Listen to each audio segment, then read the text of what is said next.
मैं आपको बता दूं मैंने आपको क्या क्या पढ़ाया था पिछली बार। पिछली बार मैंने आपको टॉपिक क्या क्या पढ़ाए थे वो बता देता हूं पहले, है ना। कर्व मेटिंग अगेन दोबारा पढ़ा दिया था। मैंने आपको ये बता दिया था पिछली बार, आपको याद हो तो ऑर्थोगोनल कर्व्स क्या होते हैं? याद आ क्या? मैंने आपको ये बताया था एंगल बिटवीन टू कर्व्स क्या होता है, बताया था आपको, है ना भाई। एंगल ऑफ इंटरसेक्शन, सही है भाई। अच्छा, एंगल ऑफ इंटरसेक्शन में मैंने आपको बहुत सारी रणनीतियां बताई थी। आप में से कितने लोगों को पता है कि पहली बात फार्मूला कितने लोगों को याद है एंगल ऑफ इंटरसेक्शन का? याद है तुम्हारे को? हाँ बोलो। M1 minus M2 upon M1 कहां से लाऊं लेकिन? स्लोप बोला तो dx से। हाँ यार सही बात है ना। अच्छा दूसरी बात मेरे को ये भी बता दो कि अगर भाई जो है हमारे पास में कोई कर्वेचर आ रहा है, सपोज, धीरे धीरे समझना है एक बात को। मैंने कहा ना आपसे, अगर आपकी शीट हो गई ना तो आपको चैप्टर बहुत आ गया, बहुत माने बहुत आ गया। शीट अगर आपसे पूरी बन गई ना, आप राजा हो राजा, इस चैप्टर के पहले हिस्से के राजा बन गए अब आप। और अगर आपसे शीट ही बन रही, कोई ज्ञान व्यान नहीं, मैं झांकी आपकी कॉपी में कितनी झांकी लग रही मेरे को मतलब नहीं, लेकिन अगर आपसे शीट बन गई तो इसका मतलब आप राजा हो गए पहले चैप्टर के। और पहले चैप्टर की शीट ही नहीं बनी, आप गारंटी लिख लो पूरा एओडी बर्बाद होने वाला, गारंटी है पूरा एओडी। भले उसका कोई भी कारण हो, आपकी आलस कोई कारण हो, ठीक है, घर के बाहर अजगर की तस्वीर लगी हुई है, अजगर मेरा देवता है, वो कोई कारण हो, कुछ भी हो, ठीक है ना। अरे शरीर पे कहीं हो बचपन में गुदा देते हैं ना, इसके तो अजगर बना दो भाई साहब, क्या है ना, आलस है, ये पड़ा ही रहता है हर तरफ, ठीक है ना। लास्ट सिर्फ खाने के लिए उठता है, ठीक है। हाँ तो वो एक स्टोरी है, तो बात और है। बाकी अगर आपकी शीट बन रही है तो बहुत बड़े जा रहे हो भाई, ठीक है। तो आप बताओ जरा, अगर भाई जो एक्सपोनेंशियल फंक्शन है तो हिट एंड ट्रायल करके POI निकालो, पॉइंट ऑफ इंटरसेक्शन, हाँ है ना। कितने लोगों को याद है पहला काम क्या करते हैं? एंगल ऑफ इंटरसेक्शन कैसे निकालते हैं? सबसे पहले दोनों कर्व सॉल्व करते हैं, फिर उससे पॉइंट ऑफ इंटरसेक्शन आता है, उस पॉइंट ऑफ इंटरसेक्शन पे dx निकालते हैं, है ना। हाँ ऐसा नहीं कि dx निकाल लेंगे भिड़ते ही, सबसे पहले पॉइंट ऑफ इंटरसेक्शन निकालते हैं, उस पर dx निकालते हैं, उससे M1 M2 आता है, उसको फार्मूले में पुट करते हैं। और अगर मान लो पॉइंट ऑफ इंटरसेक्शन मुश्किल हो गया तो M1 M2 equal to -1 try करते हैं, ये भी याद रखना है ना भाई। हाँ आपकी शीट में भरपूर प्रश्न है ऐसे। फिलहाल हम लोगों ने पिछली बार एंगल ऑफ इंटरसेक्शन में काफी बात कर ली थी। अच्छा फिर भी कितने लोगों को याद है कि पिछली बार मैंने एक जबरदस्त बात बताई थी कि greatest integer sin x plus mod sin x plus mod sin x cos x का ग्रेटेस्ट इंटीजर इक्वल टू 1 होता है, याद आ गया। अच्छा कितने लोगों को पता है कि अगर दो कर्व एक दूसरे को टच कर रहे हैं तो M1 बराबर M2 होगा? बिल्कुल, अगर कर्व एक दूसरे को टच मार रहे हैं ना तो उस केस में M1 इक्वल टू M2 होगा। हाँ नहीं तो लोग सोचते हैं दोनों पैरेलल होंगे, वो निकल जाता मुंह से, ठीक है। अच्छा एक मैंने बहुत शानदार क्वेश्चन कराया था, आप में से किसी को याद हो? मैंने कहा था A1x² प्लस में B1y² इज इक्वल टू 1, और दूसरी तरह से दे रखा A2x² प्लस के अंदर B2y² इज इक्वल टू 1। ये दोनों कर्व अगर ऑर्थोगोनल है तो एक मिनट एक जना कोई पीछे से याद दिलाए। तंजीर याद है तेरे को इसका रिजल्ट? नहीं बोल दे, अगर दिख भी गया तो भी बोल देना, क्या जा रहा है। अरे किसी भी क्रम में बोल दो, किसी भी क्रम में। हाँ अरे अगर ऑर्थोगोनल तो एक रिजल्ट था इसमें, तेरे को याद है? हाँ बोलने दो ना, इसको बोल रहे हैं। हाँ बोलो। 1/A2 माइनस 1/A1 बहुत ही काम का रिजल्ट है, याद रखना, वाकई काम का है, मानो मेरी बात, ठीक है। आपको पता होगा इन दिनों एक जबरदस्त वाली कहानी चल रही है, अभी तक तो वो र्यूमर है, भगवान करे वो सच निकल जाए। अब तो चल गया होगा, बोर्ड का प्रेशर हटने वाला है बहुत जल्दी, ऐसा सुन रहे हैं, अभी कुछ कंफर्म नहीं कह सकते क्या जेई मेंस है। हाँ तो फिर तो सोचो ना, आप जैसे लोगों की तो चांदी हो गई, कितना बड़ा दांव सही बैठ गया, बहुत फायदा हो जाएगा। बोर्ड में तो 80-90% तो आप ठोक ही दोगे, परसेंटाइल का तो लफड़ा है ना, अब परसेंटेज का थोड़ी लफड़ा है। एनीवे अच्छा कितने लोगों को याद है? याद आ गया? एक मिनट पहले ये क्या है? ये अच्छा अब एक फार्मूले से बोलना है, एक मिनट रुको, धीरे धीरे, पहले मेरे को तो याद करने दो।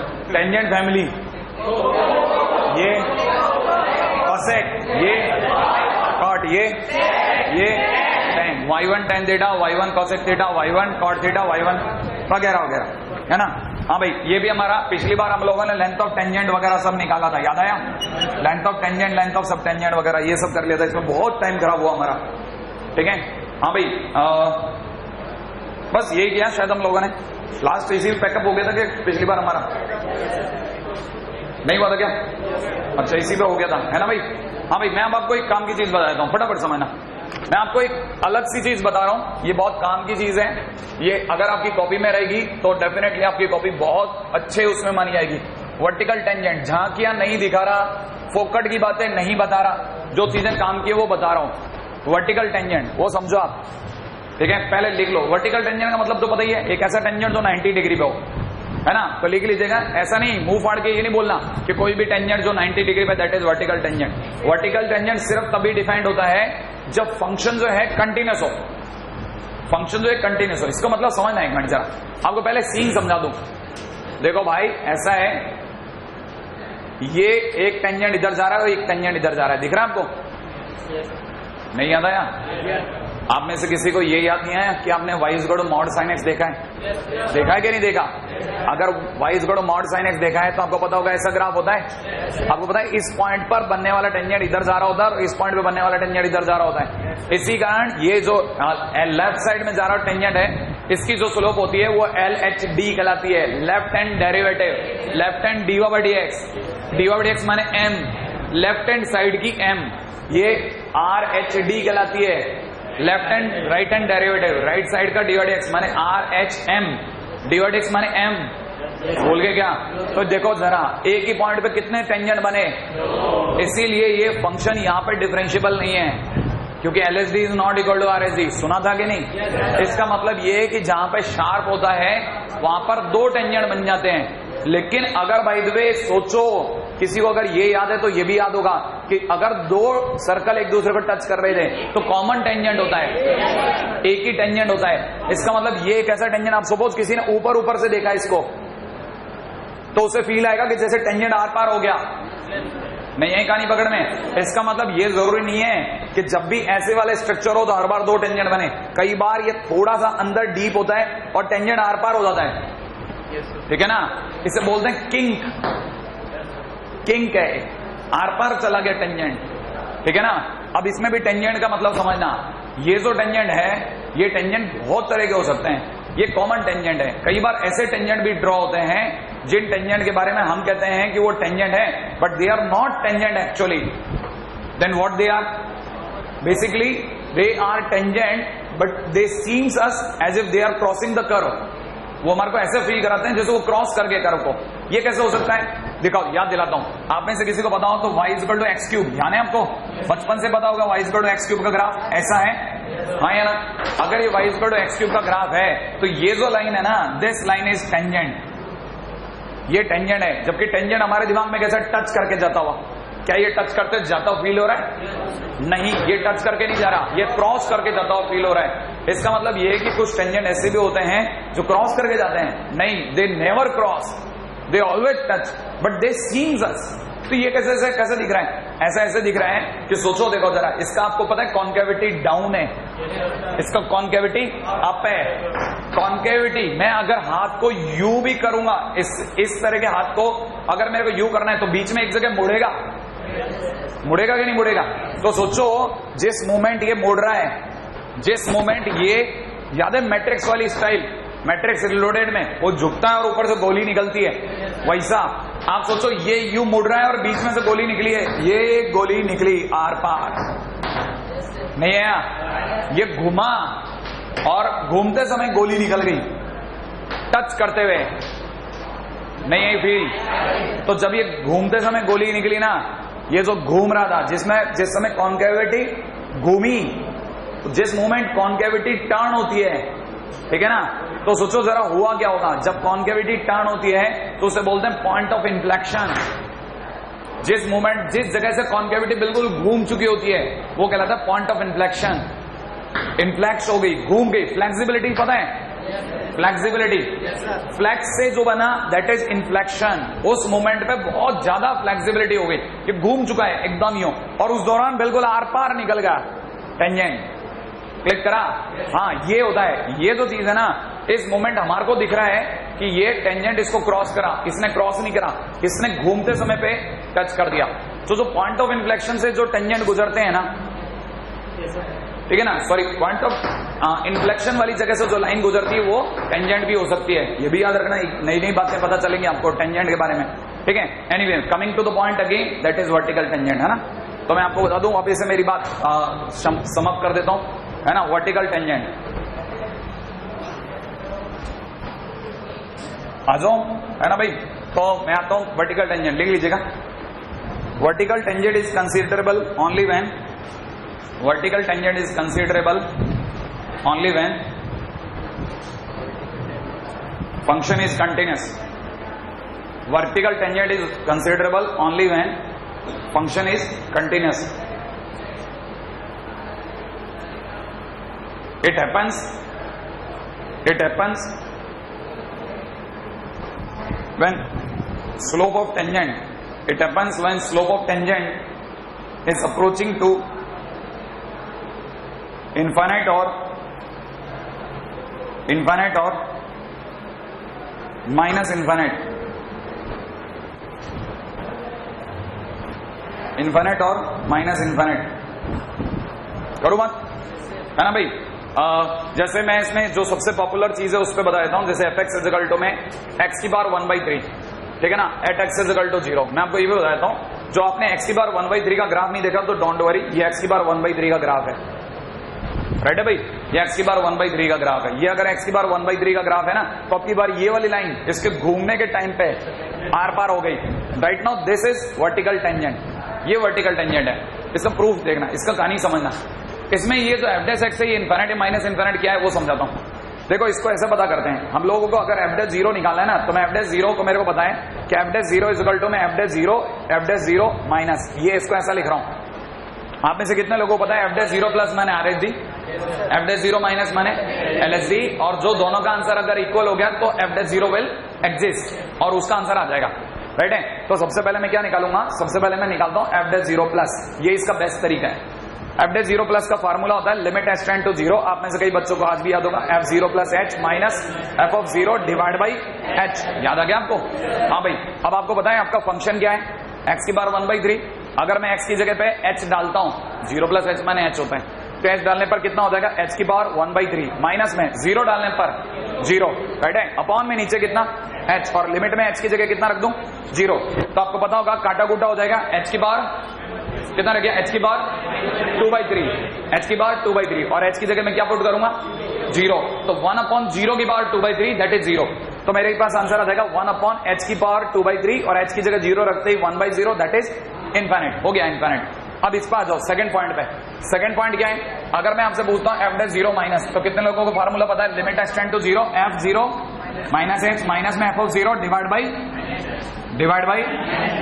बाई अच्छा एच की जगह पे माइनस एच रख दूं, तो माइनस एच रखने पर माइनस एच की पावर 1/3, मतलब माइनस एच की ओवरऑल पावर 1/3, हाँ या ना। अच्छा माइनस में 0 divide by minus h, minus minus plus, H की जगह काटा कूटा हो गया, वापस से कितना बचा, 1/h की पावर में कितना 2/3, एच की जगह क्या पुट करूंगा 0, तो 0 की power 2/3 0, 1/0 is equal to infinite.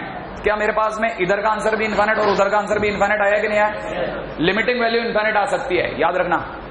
डिवाइडेक्स की वैल्यू इनफिनिट नहीं आ सकती, ये लिमिटिंग वैल्यू इनफिनिट है, ये टेंडिंग वैल्यू इनफिनिट है। कहने का मतलब ये कि मुझे यहां से पता चला कि f dash 0 is equal to कितना आया, इनफिनिट। और अगर f dash 0 is equal to infinite, इसका मतलब होता है dy by dx at x is equal to 0 is equal to infinite. और इनफिनिट आते ही मैं क्या समझ जाऊंगा, कैसा है टेंजेंट, कैसे है वर्टिकल टेंजेंट, राइट है। अब ये सारी कहानियां बंद करता हूं, सुनना बहुत ध्यान से, एक एक बात खड़ा कर, है ना। मैं आपके सामने 2-3 कर्व दिखाता हूं, मेरे पास होंगे डेफिनेटली हैं, हाँ भाई। एक कर्व दिखा रहा हूं, जरा देखिएगा। एक कर्व है ये, एक कर्व और दिखा रहा हूं, एक कर्व है ये, राइट है। एक कर्व दिखा रहा हूं इसी के नीचे में, एक कर्व है मेरे पास में ये, और एक कर्व और दिखा रहा हूं, एक कर्व है मेरे पास में ये, राइट है। हाँ भाई आइए, मजा आएगा अगर आपको ये आता है तो। इस पॉइंट पर कॉन्केविटी चेंज, तो टेंजेंट आर पार, हाँ या ना। अगर टेंजेंट आर पार, तो हाउ कम आई नो कि इसका जो भी डिवाइड एक्स है उसकी वैल्यू क्या होगी। माने एफ डैश, ये वाला पॉइंट है एक्स इज इक्वल टू ए, तो मैं इसको बोलूंगा एफ डैश ए कितना होगा, एफ डैश ए सुना, अगर लेफ्ट से राइट जाते समय, अगर मैं लेफ्ट से राइट जा रहा हूं तो फंक्शन इंक्रीजिंग या डिक्रीजिंग? अगर इंक्रीजिंग है तो आंसर इनफाइनाइट होगा। सुना, देखो जरा, इंक्रीजिंग या डिक्रीजिंग? इंक्रीजिंग, तो आंसर इनफाइनाइट था।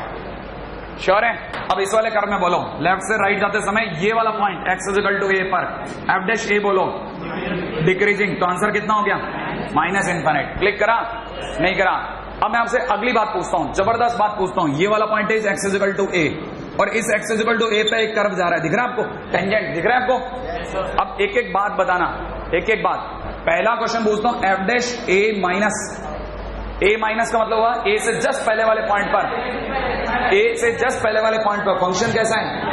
डिक्रीजिंग, तो कितना हुआ? Minus infinite. Very good. f dash a plus increasing, कैसा? इनफाइनाइट। हाँ, एक बार के लिए माइनस इनफाइनाइट। तो सोचो जो माइनस इनफाइनाइट वाला कर्व है ना, ये जो डिक्रीजिंग वाला कर्व है, माइनस इनफाइनाइट माने टेंडिंग टू माइनस इनफाइनाइट। और ये वाले कर्व का, ये वाला जो कर्व है ना, ये वाला कर्व, इसके लिए जो टेंजेंट गया दैट इज गोइंग अपसाइड, और ये दोनों एक ही दिखे, इस कारण मुझे पूरा एक ही टेंजेंट फील आया। क्लिक कर गया? नहीं करा। कर गया? कर गया? नहीं करा। हाँ भाई, इसके लिए बोलना, ये वाला point is x equal to a। बताना जरा, एक मिनट। जो वर्टिकल टेंजेंट गुजरा वो तो आर पार गुजरा होगा भाई, बताओ जरा। x इक्वल टू a पे f डैश a माइनस कितना? इंक्रीजिंग है तो infinite. f dash a plus कैसा? Minus infinite. तो लिख लें अपन ये सारी बात कि सारा गेम किसका है? इंक्रीजिंग डिक्रीजिंग का। बस इतनी सी बात लिख करके आगे चलो, बस इससे तो मेरे को नहीं बताना, ठीक है? क्योंकि ये तो बहुत है, किंग कस्ट सब बता दिया मैंने आपको।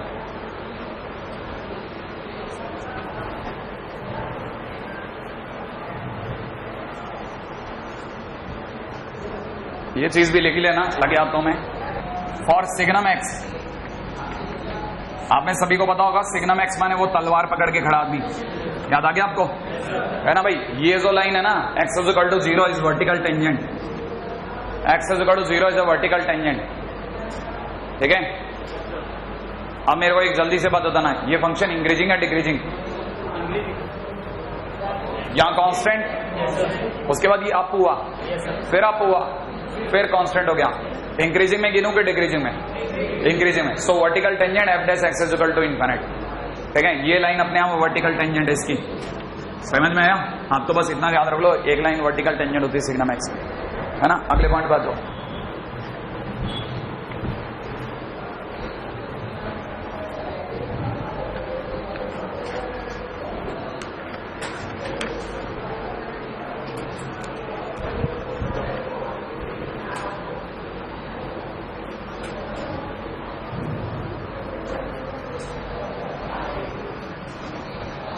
हाँ भाई, अगला टॉपिक है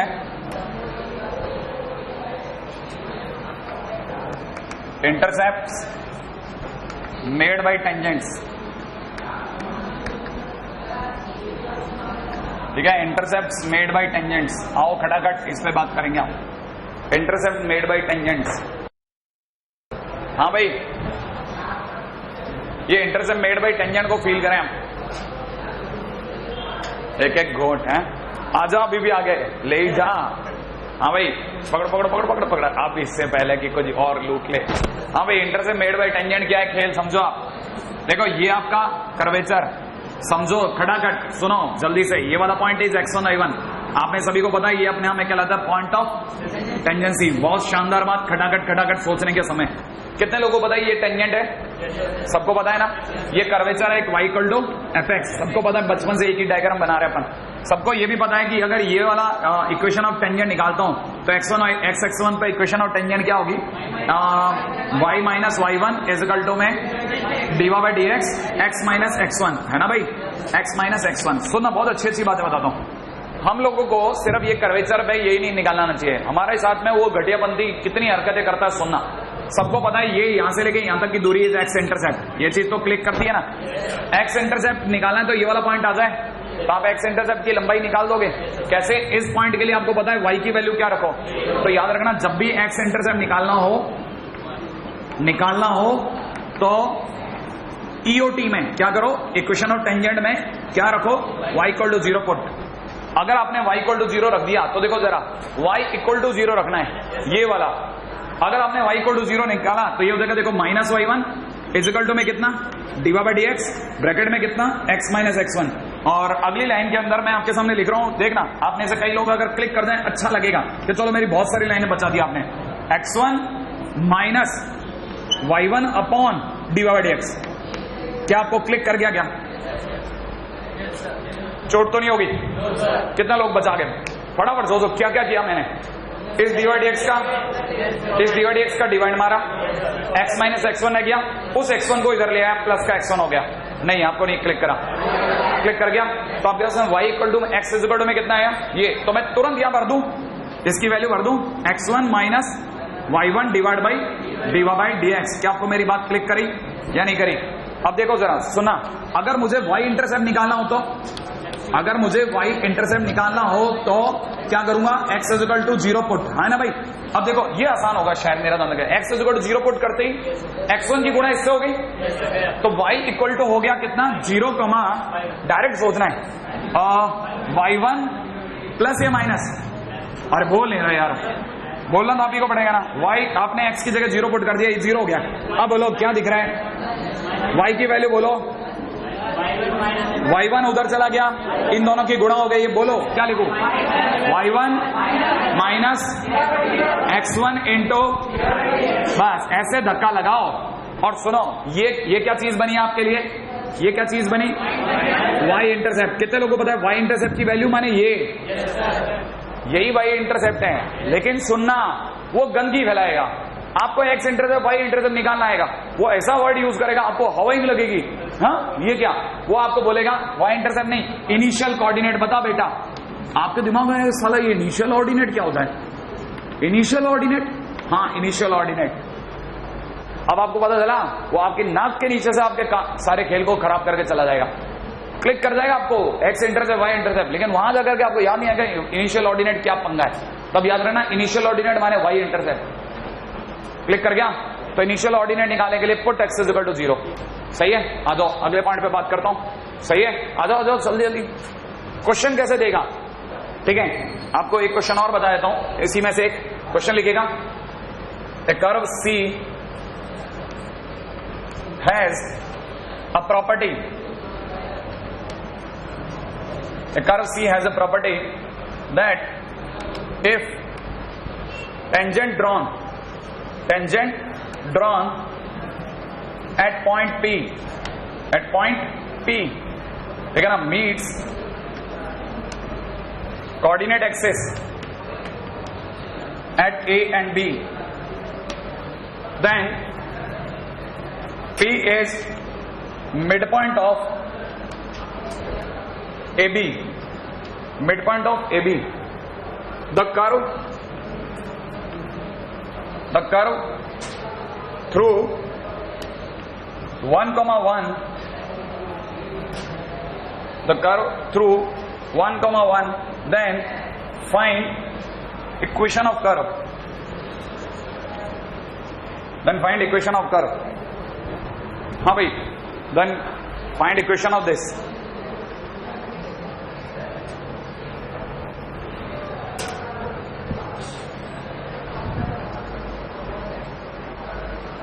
हाँ भाई, लिखा आपने, क्वेश्चन तो लिख लिया? अरे कुछ नहीं है, घटिया किस्म का क्वेश्चन है, आप देखना। बस मैं तो ये देख रहा था, लैंग्वेज में मैंने कुछ काटा कूटा पिछले साल किया था, और नहीं काट दूं कहीं, ठीक है। जरा देखो, एक पहले इंग्लिश के विशेषज्ञ बताए कि हमने क्या क्या लिख दिया। कितने लोगों को पता चल गया, सी एक कर्व है, कर्व का नाम कुछ भी हो सकता है, टॉमी रख लो, क्या फर्क पड़ता है ना। हैज ए प्रॉपर्टी, कोई प्रॉपर्टी होगी भाई इसकी, दैट इफ टेंजेंट, अगर उस पर टेंजेंट जो है वो किसी पी पॉइंट पे ड्रॉ करो तो वो जाके कहां पे मिलता है, ए और बी पे मिलता है। इसका मतलब कोई कर्व है जिसका कोई टेंजेंट है, वो आकर के ए और बी पे भिड़ रहा है, हाँ या ना। अच्छा आगे सुनो, तो वो कहता है जो पी है ना, वो ए और बी का क्या है, मिड पॉइंट है। अच्छा, वही पी जिस पे टेंजेंट बना, वो पी एक्चुअल में क्या है, मिड पॉइंट है। एक मिनट, फोटो खड़ाखट बच्चे के दिमाग में आनी चालू हुई, डाउनलोड होना चालू हुआ। पहला पॉइंट x1 और y1, जिसको उसने क्या बोला था, p, उसको ये वाले पॉइंट रटे हुए हैं। कौन कौन से, x1 minus y1 divide by D x, 0। और दूसरे तरह से देखा था जो 0, y1 माइनस में x1 इंटू dy/dx, उसको ये चीज रटी हुई है, हाँ या ना। अब उसको ये पता है कि ये x1 y1 is mid point, mid point होने का मतलब हो गया रेशियो इज 1:1। अरे जल्दी जल्दी सोचो ना, हाँ या ना। तो कितने लोगों को पता है कि x1 इज इक्वल टू में मिड पॉइंट ऑफ ये वाला x और ये वाला x? नहीं आया? अरे आपको मेरी बात समझ में आई क्या? लिख लूं तो मैं लिख देता हूं कितना, x1 minus y1 divide by dy/dx plus 0 divide by 2 उधर उचक गया तो 2x1 इज इक्वल टू में x1 minus y1 upon dy/dx। बोलो सही है? अच्छा कितने लोगों को लग गया x1 इधर आ गया? तो अब मैं सभी लोगों को दिख गया x1 is equal to minus y1 upon dy/dx। अब जल्दी से देखना, चमत्कार होने को है। कितने लोगों को लगता है dy/dx उधर चला गया है ना? मैंने इस dy/dx को उधर लिखा और फाइनली मैं आपके सामने रख रहा हूं dy/dx is equal to minus का y1 अपॉन x1। श्योर है? हाँ या ना? ये x1 y1 इस कर्व की तरह से कहीं भी हो सकते हैं, तो मैंने इसको जानबूझ करके आपके सामने ऐसे लिखा dy upon y is equal to मैं माइनस में dx अपॉन x और इंटीग्रेशन में लगा दिया। क्या कहते हो आप? नहीं आई आपको कहानी पकड़ में? अरे dy upon y dx upon x integration में लगा दूं। कितने लोग बताते हैं इसका आगे क्या करना है? बोलना तो आप ही को पड़ेगा, बोलना आपको पड़ेगा, इसका इंटीग्रेशन बोलना पड़ेगा। बहुत ही शानदार। ln y is equal to में minus ln x plus c। Sure है? अच्छा आगे क्या करें? कितने लोगों को, अच्छा आप आपको ये भी नहीं पता, मैं बताता हूं। एक और बात याद रखना, जब भी दोनों तरफ के आंसर लॉग में आ रहे होते हैं तो c ना लिख करके ln c लिखते हैं। क्लिक कर जाएगा? ये एक ऐसी बात है जो आपको अभी नहीं पता, ये आप डिफरेंशियल इक्वेशन में सीखेंगे, राइट है भाई? वहीं से आपको पता चलता है कि ऐसे हम लोग x की जगह x1 और y की जगह y1 रख सकते हैं, कोई चिंता की बात नहीं है ना। एनीवे, जो यहां तक की बात समझ में आई तो आप में सभी लोगों को दिख गया होगा y इक्वल टू c/x। कैसे कैसे कैसे सर ये क्या हो गया? कितने लोगों को क्लिक कर गया? क्लिक कर गया? तो आप में से कितने लोगों को लगता है कि xy बराबर c? ये एक ऐसा कर्व है जो आगे जाके किससे गुजर रहा है? 1,1 से। कर्व इज पासिंग थ्रू 1,1, तो 1,1 इसको सेटिस्फाई करेगा। तो इसका मतलब 1 x की जगह 1 इंटू y की जगह 1 बराबर c। तो इसका मतलब c इक्वल टू कितना आ गया? 1। और c इक्वल टू 1 ये रखने पर सच्चा कर्व आ गया, xy इज इक्वल टू 1। लो साहब आ गया वो कर्व जिसे आपने किस नाम से पुकारा था? c। मिला? दोबारा दोबारा दोबारा दोबारा। मिड पॉइंट फंडा पकड़ में आया, मिड पॉइंट का फंडा पकड़ में आया है ना? मारा पीटी हुई, x इधर y इधर, integration ln x ln y c कोना xy 1 1 पुट c की वैल्यू 1, आंसर खत्म। ठीक है? पता है आपको जेई ने पहले साल में इसे मिड पॉइंट बोला, अगले साल में इसे रेशियो में बदल दिया 3:1। 3:1। कितने लोग सोच सकते हैं 3:1 होने पे वो क्या करते हैं? अरे 3 multiplied by this 1 multiplied by 0 divide by 4 is equal to x1। खेल जारी है कि नहीं? कोई ना कोई कर्व आ ही जाएगा। चालू हो गया एक ऐसा चैप्टर जिसकी उम्र मात्र 40 मिनट है, अगर आप साथ दो तो। रेट मेजरर, ठीक है? थ्योरी बहुत जबरदस्त है, आप में से बच्चे बच्चे को पता है। आ जाओ फटाफट से, है ना भाई? हाँ आ जाए भाई। रेट मेजरर करूं चर्चा, है ना? थ्योरी देखना कितनी विशाल का थ्योरी है। आप इसे कितने लोगों को पता है कि एरिया ऑफ सर्कल, जल्दी बोल दो आप, आपके बोलने से पहले कोई और नहीं बोल जाए। A is equal to pi are square. अब मैंने आपसे पूछा बताओ साहब rate of change of area, rate of change of area. ये सुनते ही आपके दिमाग में आ गया डीए बाई डी टी। बोलो हाँ यार, अगर डीए बाई डी टी आ गया तो आपको पता है 2 पाई आर हो गया। अरे पाई कांस्टेंट, आर स्क्वायर का 2r और फिर आर का D r by d T. आप में से कितने लोग बताएं D r by d T कहां से लाओगे? देगा आर, वो देगा, तो फिर हम क्या निकालेंगे? D A by d T निकाल देंगे। आर माने radius, D r by d T माने चेंज ऑफ रेडियस। आर कौन सी वाली रेडियस? उस मोमेंट में जिस मोमेंट में सब कुछ चेंज हो रहा था, हाँ या ना? आर कौन सी रेडियस? वो रेडियस जिस मोमेंट में सब चेंज हो रहा था, क्योंकि चेंज नहीं हो रहा था तो d r by d T कहां से आता? D r by d T तो दुनिया में तभी होगा जब रेडियस बदल रही होगी। नहीं आई कहानी पकड़ में। रेडियस अगर बदलेगी ही नहीं तो फिर dr/dt तो कांस्टेंट हो गया।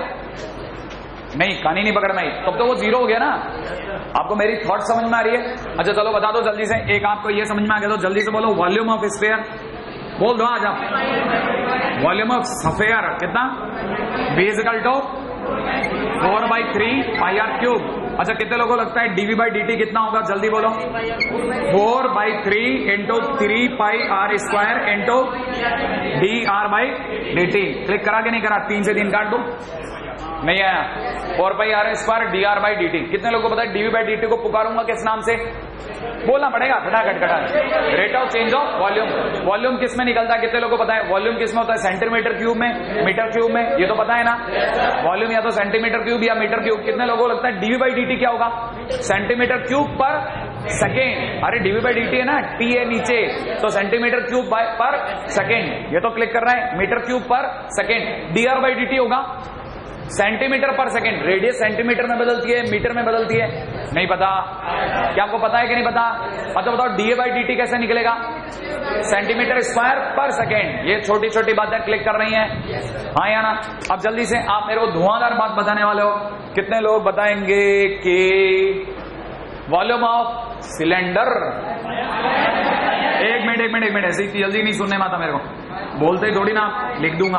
वॉल्यूम ऑफ सिलेंडर कितना बताया? v = πr²h। हाँ भाई, अब आप में से कितने लोग बता सकते हैं इसमें कितने वेरिएबल? कौन कौन से? रेडियस और हाइट। रेडियस और हाइट, सही है ना? अगर मैं आपसे बोलता हूं बोलो जल्दी से dv/dt कितना होगा, तो क्या बोलोगे? πr² साइलेंट, h का dh/dt। अरे अरे अरे अरे अरे समझ में आया? अगली बार πh साइलेंट, 2r dr/dt। क्या आपको क्लिक कर गया क्या? हाँ या ना?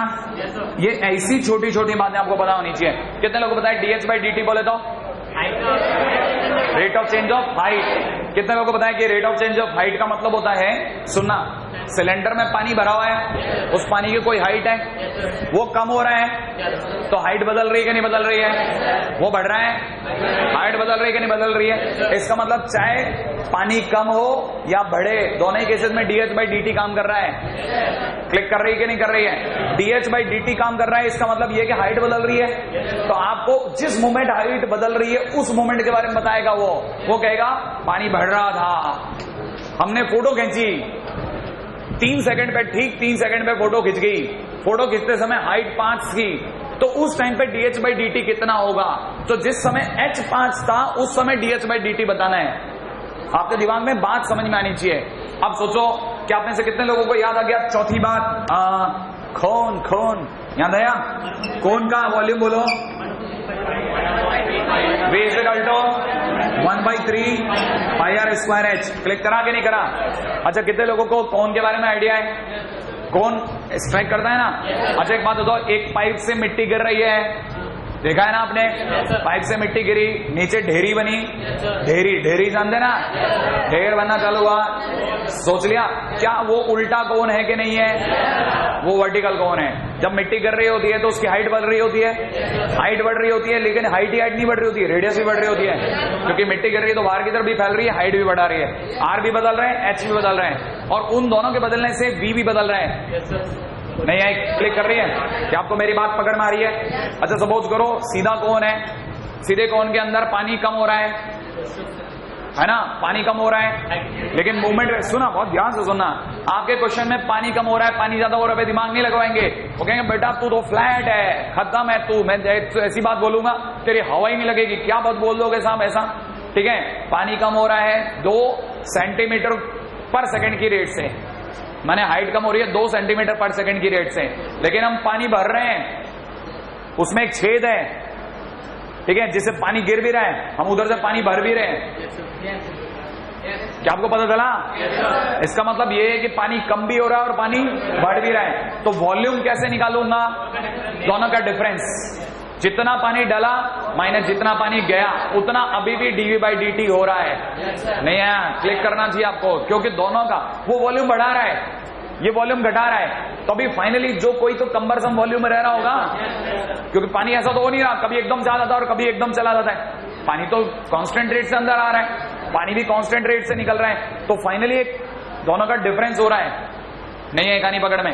हाँ, तो आपको ये छोटी छोटी कहानियां ही, बस यही है थ्योरी।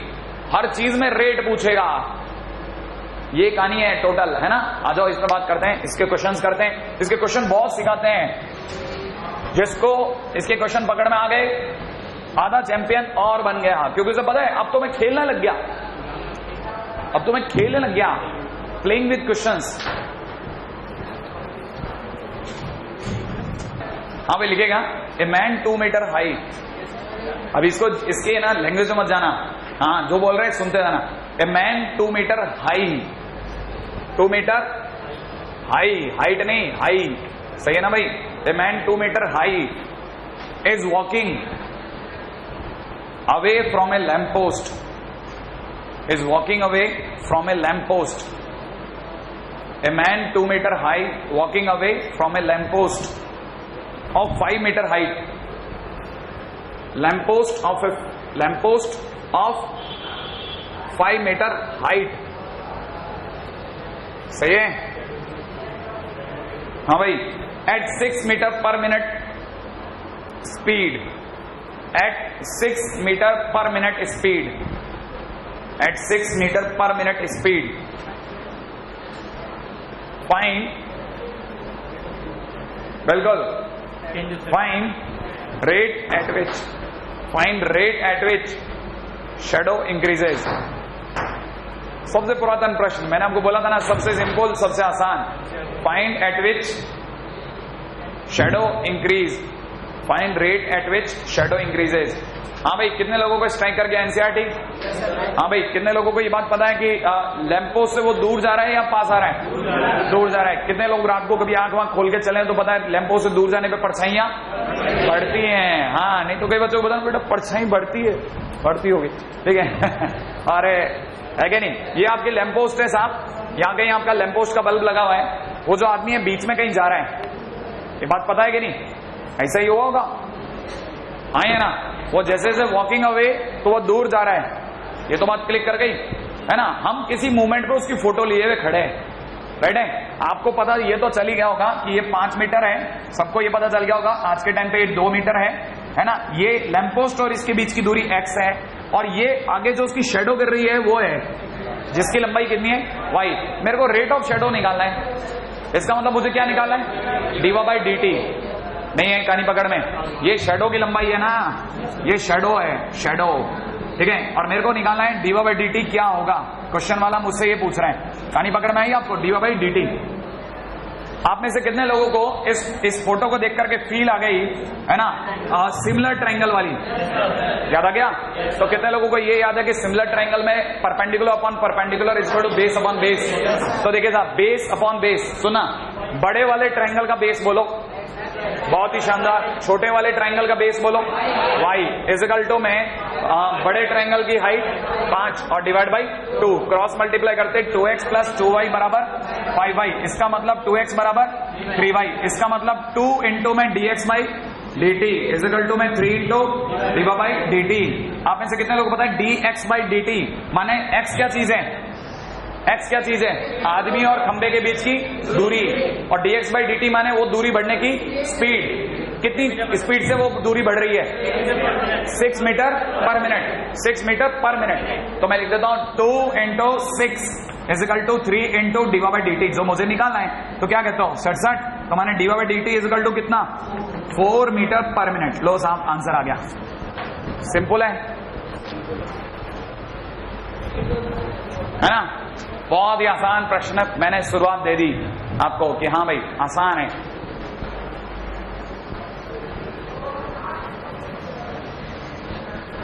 अगला क्वेश्चन पे आ जाओ।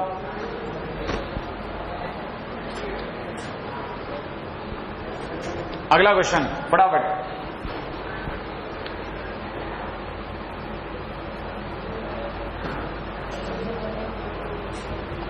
टाइम मतलब 40 मिनट माने इसको 40 से 50 कर लो, लेकिन 50 से 55 मत करो, क्योंकि आखिरी 5 मिनट में एक और चैप्टर खत्म हो जाएगा, उसमें एक ही क्वेश्चन कराना है, अप्रोक्सीमेशन, एक ही क्वेश्चन, ठीक है?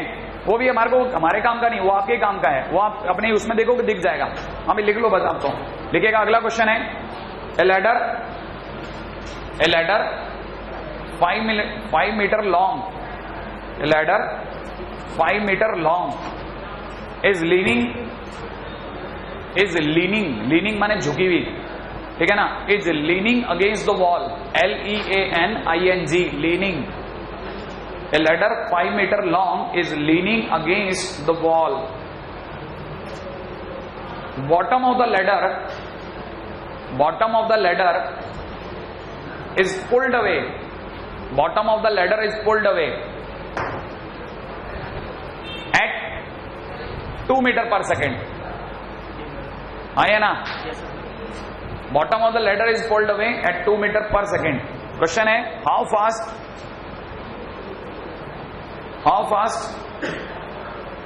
the height of the ladder on the wall decreasing? How fast the height of the ladder on wall is decreasing? When ladder's height is 4 meter, how fast the height of the ladder on wall is decreasing? When ladder's height is 4 meter. हाँ भाई, ये यहां तक की कहानी तो पकड़ में आ गई। एक आपको फटाफट से फोटो बना लो एक मन में। आपने सभी को बताया ये झुकी हुई सीढ़ी, अरे ये सीढ़ी है, हाँ या ना? सीढ़ी की लंबाई कितनी है भाई लोगों? 5 मीटर, है ना भाई? अच्छा, ये अगर सीढ़ी है तो आप सोचो, ये अभी इस समय पे इसका बॉटम जो है, ये बॉटम है ना, बॉटम की वॉल से दूरी x मान लो, इसकी इस हाइट को y मान लो, सही बात है ना? तो आप में से कितने लोगों को पता है कि x, y और 5 के बीच का पहला रिश्ता पाइथागोरस है, हाँ या ना? तो पहला इनके बीच का रिलेशन पक्का करो। रिलेशन क्या बन रहा है? x² + y² = 25, हाँ या ना? अब इस रिश्ते को डिफरेंशिएट कर दो। इस रिश्ते को डिफरेंशिएट करते ही x² का 2x dx/dt, अरे सोचो ना, हाँ या ना? अच्छा, y² का डिफरेंशिएशन 2y dy/dt बराबर में कितना? 0 नहीं आया, हाँ या ना? तो पहला काम 2 हटा दो। अब मैं आपसे एक बात पूछता हूं, x क्या चीज है? अरे x क्या चीज है? बॉटम और लैडर के बीच की दूरी। अच्छा, dx/dt क्या चीज है? जिस स्पीड से उसे पुल किया जा रहा है, कितने लोग बता सकते हैं किस स्पीड से उसको dx/dt बढ़ रहा है? 2 मीटर पर मिनट, हाँ या ना? पर सेकेंड होगा, है ना भाई? अच्छा, तो dx/dt पढ़ा है। अच्छा, एक मिनट, y क्या चीज है? हाइट। dy/dt क्या है? dy/dt जिस स्पीड से वो नीचे आ रहा है, y बदल रहा है ना, जिस स्पीड से y बदल रहा है, तो dy/dt तो मुझे निकालना है। अरे क्वेश्चन वाला ये तो पूछ रहा है ना, किस स्पीड से हाइट गिर रही है। अगर मैं इसे यूं खींचूंगा तो किस स्पीड से वो नीचे आएगी, तो dx/dt वो पूछ रहा है, dy/dt। अब आप एक एक चीज बताओ, कुछ हमारे पास x के नाम पे पढ़ा है? नहीं, उसने कुछ दिया था। लास्ट लाइन क्या है? Height is 4 metre. तो याद रखना, when y = 4, जब y की वैल्यू 4 होगी तो x = कितना? x = 3। ये बात क्लिक कर गई? तो मैं आपके सामने y की जगह 4 लिख दूं, है ना भाई? इसकी जगह 3 लिख दूं, dx/dt की जगह 2 लिख दूं और dy/dt निकाल लेता हूं। क्या कहते हो आप? नहीं है कहानी पकड़ में? अरे हर चीज दी है उसने। अरे y दे दी तो x दे दिया, दोनों थोड़ी देता सजा के, कुछ तो आप भी करोगे। तो इसका मतलब dy/dt = कितना निकल गया? dy/dt = -3/2, हाँ, 6/4 -3/2 बराबर है ना? -3/2 मीटर पर सेकेंड। कितने लोगों को पता है? माइनस साइन क्या बताता है यहाँ पे? नीचे आ रहा है, हाँ, वो ऑटोमेटिकली क्लिक कर गया कि वो नीचे आ रहा था। श्योर है?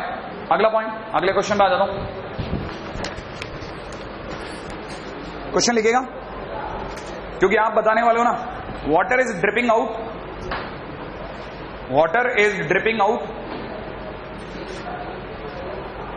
from a conical funnel.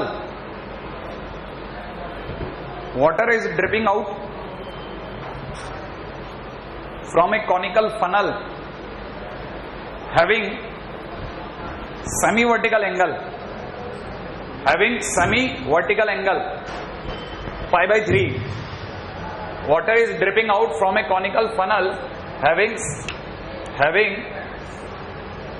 semi-vertical angle pi/3. सही है? हाँ भाई, at the rate 4 cm³ per second, कौन मेरे को बता सकता है कि ये 4 सेंटीमीटर क्यूब पर सेकेंड क्या है? Volume dV by dt। क्या आपको एक क्लिक कर गया? क्या आपको क्वेश्चन वाले ने dV बाई dt दे रखा है कितना? 4 सेंटीमीटर क्यूब पर सेकेंड का, राइट है भाई? अच्छा सुनो आगे चलो। व्हेन 4 सेंटीमीटर क्यूब पर second, when slant height of the water is 4 centimetre, when slant height, ये slant height क्या होता है? अच्छा ये वाला, अच्छा इसमें पानी है, ओके ओके, पानी की हाइट बता रहा होगा ये, हाँ या ना? 4 सेंटीमीटर, नहीं कितनी बताई? 4 सेंटीमीटर, यस एग्जैक्टली, हाँ भाई। slant height of the water is 4 centimetre, then find rate of change of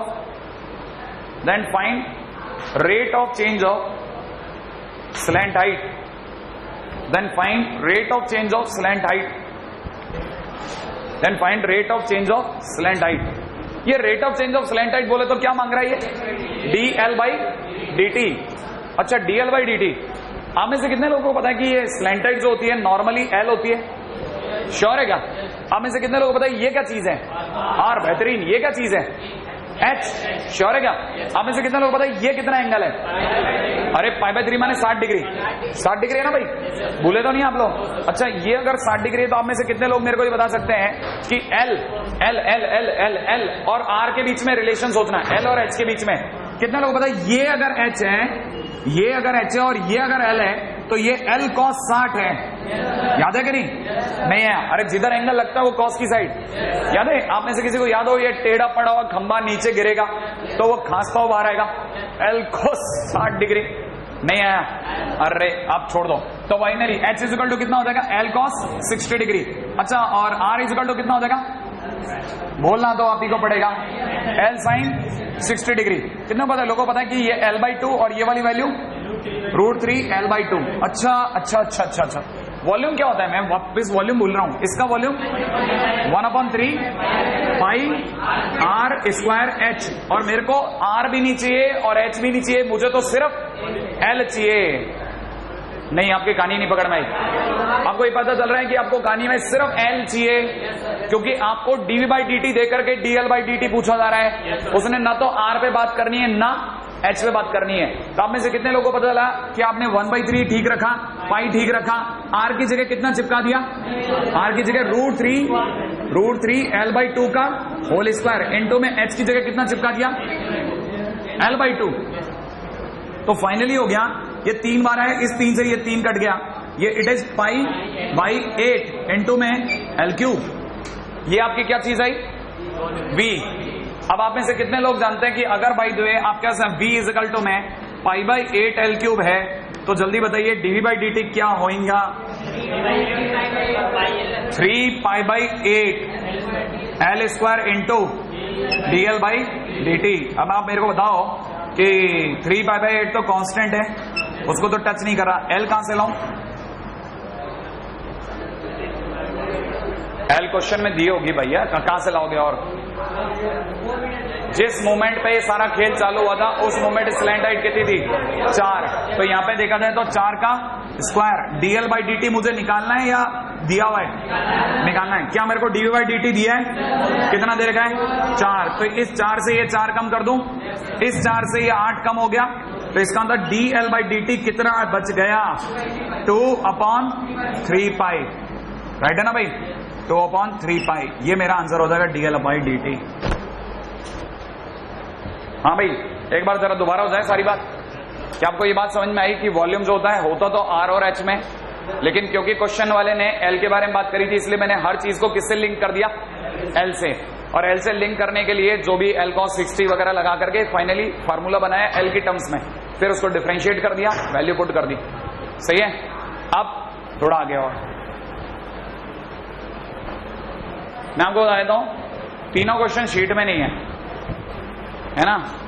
ये सारे अब तक आप यूं समझो धीरे धीरे आप शिफ्ट होते जा रहे हो, है ना, आपके एडवांस की तरफ, क्योंकि पहले आपका बेस बन गया, आपको स्ट्राइक करने लग जाए, फिर मैं आपको धीरे से एडवांस में मूव करा दूंगा। ठीक है? देखें आप अगला क्वेश्चन कर पाएंगे कि नहीं कर पाएंगे, ये मेरे लिए बहुत बड़ी बात हो जाएगी। फिर उसके बाद सोचेंगे कि आप क्या सोच रहे हो।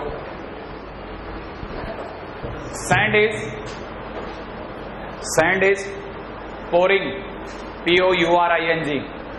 Sand is pouring from a pipe. Sand is pouring from a pipe at the rate 12 centimeter cube per second.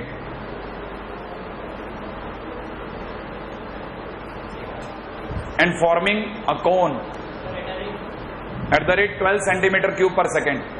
At the rate 12 centimeter cube per second. And forming a cone at ground in such a way, forming a cone at the ground in such a way that height of the cone is 1/6 of its radius. That height of the cone is 1/6 of its radius. Height of the cone is 1/6 of its radius का मतलब h is equal to 1/6 of r. Very good. r by 6 है ना, बहुत बढ़िया है ना. 1/6 of its radius. आगे लिखेगा how fast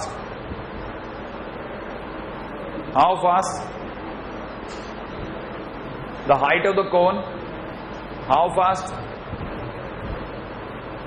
the height of the cone is increasing, how fast the height of the cone is increasing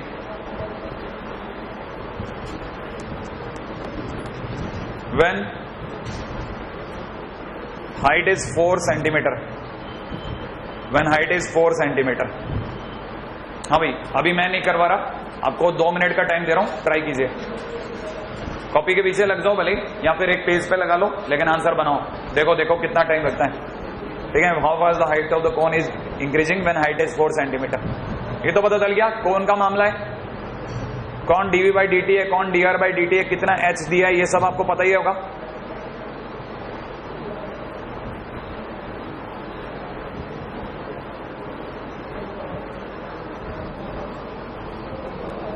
देखें इसमें कितने लोगों ने दिमाग लगा लिया. ये तो बात सभी को अकल में तो आ ही गए होगी कि इसका ना फॉर्मिंग है कौन माने फोटो कुछ हद तक ऐसी वाली है. हाँ या ना, इस तरह से डेयरी बन रही है, ऊपर से पाइप से आपका जो है वो मिट्टी गिर रही है. यही हो रहा होगा और क्या हो रहा हो. हाँ भाई, आगे क्या क्वेश्चन वाला क्या कहता है. क्वेश्चन में एक तो आपको दे रखा dv बाई dt. कितना दे रखा है. dv by dt is equal to 12 centimetre cube per second. यही दिया ना भाई. अच्छा, और क्या चीज दे रखा है. Sand is pouring on a cone that such that h is equal to r by 6. सही है भाई. अच्छा, और ये सारा खेल उस मोमेंट पे बताना है when h is equal to. अच्छा, एक से पूछा क्या जा रहा है dh बाई dt. अरे हाँ या ना. और आपसे पूछा जा रहा है h की वैल्यू कितनी दे रखी है. 4 सेंटीमीटर दे रखी है. सही है ना भाई. अच्छा, dh बाई dt पूछ रहा है, उसका रेडियस से कोई लेना देना नहीं. अब रेडियस कहां से मेरे दिमाग में घुस गई वो बताता हूं आपको. सबको बताओ v इज इक्वल टू में pi by 3 r square h होता है. हाँ या ना. इसमें r भी वेरिएबल है और h भी वेरिएबल है. तो इसका मतलब एक मेरे पास dr बाई dt होना चाहिए, एक dh बाई dt होना चाहिए. लेकिन क्वेश्चन में क्योंकि उसने dh बाई dt में बात करी, इसका मतलब मेरे को r को हटा देना है. मैं r को कैसे हटा सकता हूं. मैं पाई बाई 3 को पाई बाई 3 रहने दूंगा और r की जगह पे कितना लिख दूंगा 6h. तो ये हो गया 6h का होल स्क्वायर इंटू h. तो v इक्वल टू हो जाएगा कितना पाई बाई 3 इंटू में 36 h स्क्वायर. h क्यूब कर दूं, 3 से कैंसिल आउट कर दूं 12. तो ये हो गया कितना dv by dt is equal to कितना हो गया 12 पाई की जगह 12 पाई. h क्यूब का differentiation 3h square into dh by dt. Sure है भाई. तो ये कितना हो गया 36 पाई की जगह पाई. h की जगह वैल्यू क्या होगी. h की जगह 4 का मतलब 4 का स्क्वायर बोले तो 16 इंटू में dh बाई dt मेरे को निकालना है साहब. हाँ या ना. और dv बाई dt अगले ने कितना दे रखा 12 से तो मैं उड़ा ही दूंगा 3. तो आंसर हो गया dh by dt is equal to कितना 1/48 पाई. Very good. कितने लोगों का सही बैठ गया इस बार. बहुत बढ़िया. अगला क्वेश्चन लिखो, है ना. इस पे कोई भी जश्न मनाए बगैर. अगला क्वेश्चन लिखिएगा. Water tank,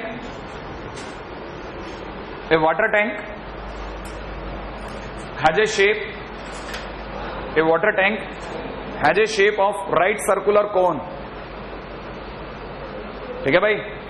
a water tank has a shape of right circular cone with its vertex down. Water tank has a shape of right circular cone with its vertex down. With its vertex down. लिख लिया. Its altitude is 10 centimeter its altitude is 10 centimeter and radius is 15 centimeter. Its altitude is 10 centimeter and radius is 15 centimeter. यहां तक की बात लिख ली आप लोगों ने? हाँ भाई, आगे लिखेगा।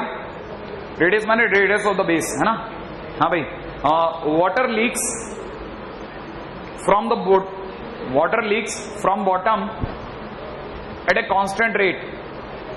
Water leaks from bottom at a constant rate of 1 centimeter cube per minute,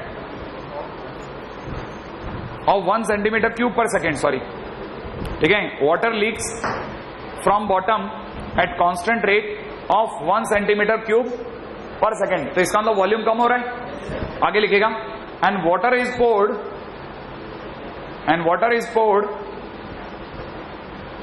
at a constant rate of water poured at a constant rate of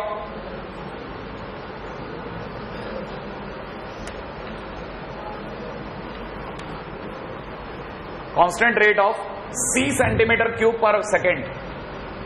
right है भाई, water poured at a constant rate of C centimeter cube per second. ठीक है भाई, आगे क्या कह रहे हैं? Compute C so that water level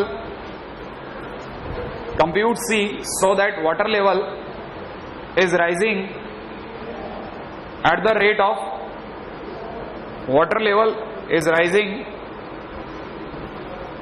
rate of 4 centimeter cube per second.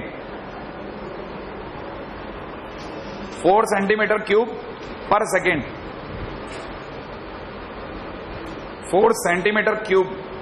एक सेकेंड, ये 4 सेंटीमीटर क्यूब पर सेकेंड नहीं है।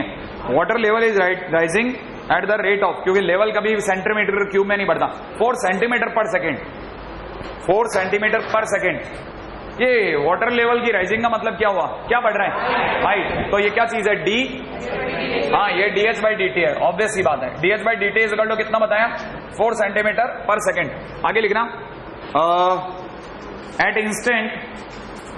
Instant when water is 2 centimeter deep, at instant when water is 2 centimeter deep. अच्छा, ये डीप माने क्या दिया है? 2 सेंटीमीटर डीप माने हाइट। उस इंस्टेंट पे h is equal to 2 centimetre है। बहुत बकवास करी यार इसने तो। हाँ भाई, सबको ये तो पता चल गया होगा, इस समय जो अपनी टांकी है भाई, है ना, वो उल्टी है। ये बात तो समझ में आई गई होगी, हाँ या ना? कितने लोगों को पकड़ में आ गया कि इसका रेडियस कितना बताया? 15, और हाइट कितनी बता रखी है भाई? 10, हाँ या ना?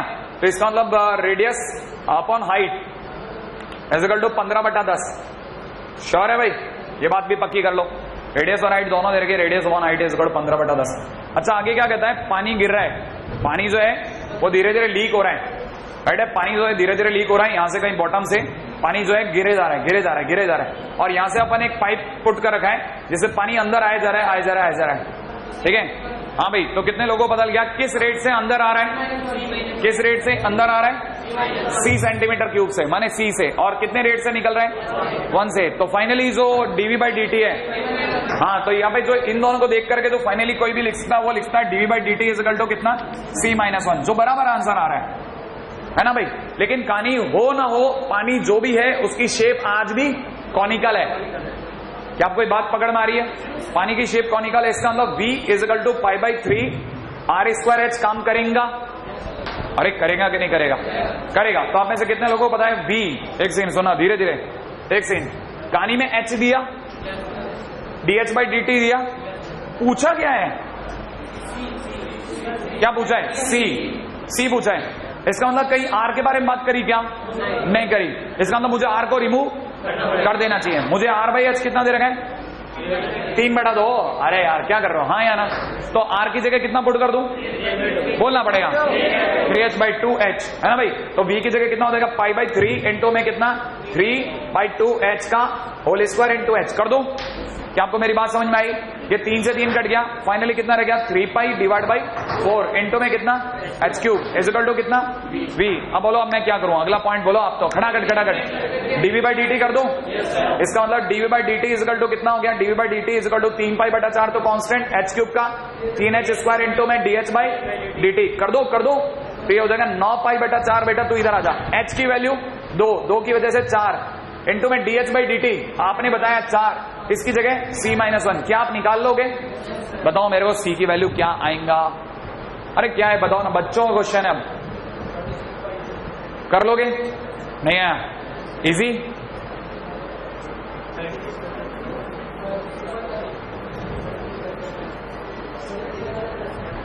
हाँ भाई लिखेगा spherical balloon, spherical balloon, balloon balloon spherical balloon is filled with, a spherical balloon is filled with 4,500 cubic, a spherical balloon is filled with 4,500 cubic meter of helium gas। 4,500 cubic metre of helium gas. कितने लोगों को पता लग गया क्या दिया? Volume, volume दिया, volume है ना भाई। वी दिया है, dV/dt नहीं दिया। आगे सुनो, if a leak causes the gas to escape, if a leak causes the gas to escape, if a leak causes the gas to escape at the rate 72 pi meter cube per minute, if a leak causes the gas to escape at the rate 72 pi meter cube per minute, metre cube per minute. हाँ भाई ये क्या चीज है? dV/dt। इस rate से gas निकल रही है। शुरुआत में कितनी गैस भर के भेजी थी हमने? 4500। उसमें से कितने रेट से गैस निकल रही है? 72 सेंटीमीटर क्यूब, 72 पाई। वेरी गुड, है ना। इस रेट से गैस निकल रही है। Find the rate at which radius of the balloon, find the rate at which radius of the balloon decreases, find the radius of the balloon decreases 49 minute after the leakage begun। find the rate at which radius of the balloon decreases 49 minute after the leakage begun is question mark। हाँ भाई निकालिए साहब। धुआंधार question है, जैसा आपने बोला था कि आप ट्राई जरूर करोगे। मैं पूरी तरह से चाहता हूं कि आप पूरा ताकत लगा के ट्राई करो, पूरी ताकत लगा दो आपकी। मैं आपको ये बता देता हूं, ये क्वेश्चन जेईई मेंस 2014 का क्वेश्चन है। आप ये जेईई मेंस ने कभी रेट मेजर का क्वेश्चन नहीं दिया, सीधा दिया, ये बच्चों से हुआ ही नहीं। सीधा यही क्वेश्चन दिया एक ही बारी में, उड़ गया बच्चा। इस गैस में जो लीकेज हुआ उसमें बच्चा उड़ गया। ठीक है बच्चे को हवा ही लगी कि क्या बोल रहा है भाई। मैं आपको ये भी बता देता हूं, इसमें ये जो 4,500 जो 4,500 दे रखा है ना, वो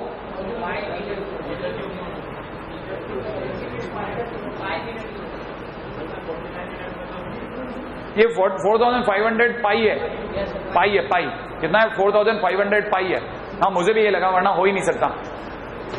एनीवे, आप में से किसी ने अगर पाई पकड़ लिया तो इसका मतलब उसका दिमाग बराबर चल रहा है, दौड़ रहा है। 4500 पाई हमने गैस भर के दी है अगले को, और 72 पाई प्रति मिनट की दर से गैस निकल रही है। 49 मिनट्स गुजर चुके हैं।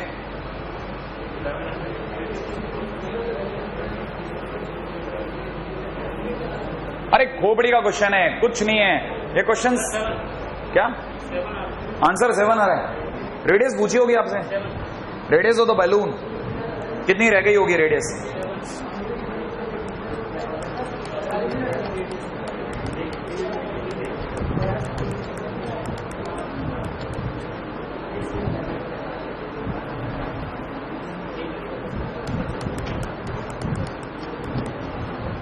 हाँ भाई ये क्वेश्चन वैसा खोपड़ी का क्वेश्चन है। मैंने आपको कहा ना रेट मेजर से भी आगे की चीज है। अच्छा चलो एक एक बात बताते जाओ। आपको जो दे रखा था वो 4500 पाई दे रखी थी गैस, है ना। अच्छा स्फेरिकल बैलून था। आप में से हर बच्चे को पता है V इक्वल टू में हर बच्चे ने 4/3 पाई आर क्यूब लगाया होगा। आपने डीवी बाई डी टी करा कि नहीं करा? कर लिया आपने। 4/3 इंटू में पाई इंटू में इसकी वैल्यू पे लिख दिया होगा r² D r by d T. कर दिया यहां तक? 3 से 3 भी कट गया होगा। हाँ भाई, सभी बच्चों को ये पता है डीवी बाई डी टी कितना दे रखा है, कितनी रेट से 72 पाई। तो मैं यहां लिख देता हूं 72 पाई, लिख दो भाई। अच्छा, यहां पे सबको बताइए कितना हो गया? 4 पाई इंटू में आर रेडियस। क्या मुझे रेडियस दे रखी है? क्या रेडियस नहीं दी क्या क्वेश्चन के अंदर? रेडियस निकालनी पड़ेगी। एक सेकंड, रेडियस क्यों नहीं दी भैया? 72 पाई 4 पाई। हाँ भाई, ये बात तो सही है, नहीं दी इसने तो। अच्छा, दे रखी है क्या? एक तरह से दिए कि नहीं दिए? दिए। अब बोला आप बच्चा कोई, तो हमें से अभी लोगों को पता होगा ये 4500 जो दिया था ये बकवास करने के लिए थोड़ी दिया था। 4/3 पाई, ये पाई सॉरी है ना, इंटू में आर का क्यूब भी दिया था, याद है आपसे? पाई कम कर दो, 4 से कुछ कम हो रहा है क्या? कितना? 1125। ये बच्चा बता रहा है 1125। मल्टीप्लाई करता हूं तो 3 3 7 5 बराबर में कितना? आर का क्यूब। कितना लोगों को बताइए ये आर इज इक्वल टू कितना आ गया? R is equal to 15। पक्का श्योर है? चलो भाई, दांव लगाए R is equal to 15। R is equal to 15 यहां रख दो। अरे हाँ या ना? अब तो आर की वैल्यू 15 रखूंगा ही रखूंगा। 15 का स्क्वायर इंटू में कितना? D r by d T. Sure है? अब देखो जरा ध्यान से सुनना, आर की वैल्यू अगर 15 है तो ध्यान से धीरे धीरे तो d r by d t कितना आ गया? D r by d t equal to आ गया, इससे अगर मैं कम करता हूं तो 4 से कटा 24, 4 से 24 थोड़ी ना 18 हाँ या ना? और ये हो गया 18/15 का स्क्वायर। इतना ही आ रहा है क्या? तो ये d r by d t आ गया। अब क्या करूं?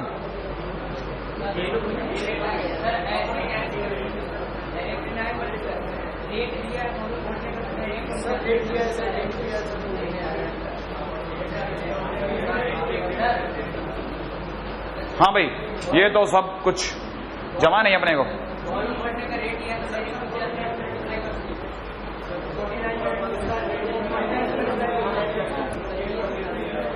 अच्छा चलो, जो भी आपने बोला सब मंजूर, ठीक है? मिटा दूं अभी तो? चलो वापस से दोबारा से रीस्कोर करते हैं। देखें आप में से कितने लोग मेरे को सही बताएंगे। पहली चीज ये बता दो, वॉल्यूम कितना दिया? 4500 पाई। एक एक बात बताना। वॉल्यूम दिया 4500 पाई, हाँ या ना? फिर क्या हुआ? फिर अचानक से लीकेज चालू हुआ। किस रेट से लीक हुआ? 72 पाई। वो क्या चीज बनी आपकी? D v by d t. अच्छा, d v by d t is equal to मैं कितना? 72 पाई। आगे बोलो। फिर उसके बाद क्या हुआ? 49 मिनट तक लीकेज होता रहा। मैं लिख देता हूं 49 मिनट्स लीकेज। ठीक है भाई? हाँ भाई, 49 मिनट तक लीकेज हुआ। आगे बोलो, आगे क्या लिखा? एक एक लाइन का मतलब समझो, एक एक लाइन का मतलब आप बताओगे, मैं क्वेश्चन करूंगा। कितना लीकेज हुआ ये क्वेश्चन में पूछा ये जा रहा है। हाँ, वो क्या पूछ रहे हैं? 49 मिनट्स के बाद में रेडियस क्या आई? अच्छा, 49 मिनट्स के बाद में रेडियस क्या आई? अच्छा अच्छा,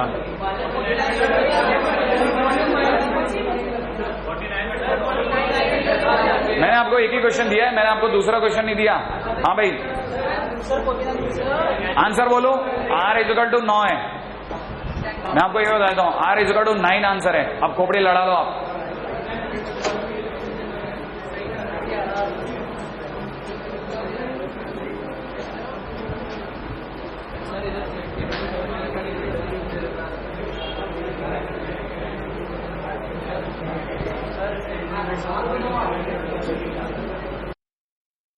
अब सुना आप इनकी बातें कैसे?